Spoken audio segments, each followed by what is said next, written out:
పవన్ కళ్యాణ్ గారిని ఖచ్చితంగా నేను ప్రశ్నిస్తున్నా.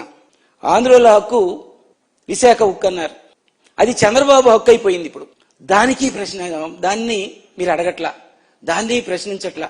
ఈ రకంగా దారుణమైన పరిస్థితుల్లోకి మీరు వెళ్తా ఉన్నారు. కాబట్టి పవన్ కళ్యాణ్ గారు మీరు మాట్లాడేటప్పుడు ముందు మీ కూటమిలో ఏమి జరుగుతుందో చూసుకొని ఆ తర్వాత వైసీపీ పార్టీలో గాని మమ్మల్ని గాని మీరు ఏదైనా గాని మీరు అనేటప్పుడు మీరు ఒళ్ళు దగ్గర పెట్టుకొని నోరు దగ్గర పెట్టుకొని అవి మాట్లాడుతూ ఉంటే బాగుంటుంది. అంతేగాని వైసీపీ నా కొడకల్లారా చెప్పులు చూపించడాలు ఇవన్నీ చూసినా గాని భరించున్నాం.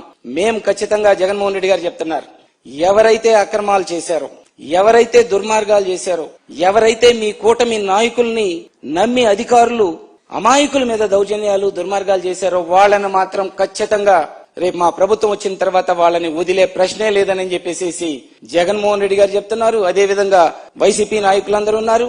డిజిటల్ బుక్ కూడా ఉంది.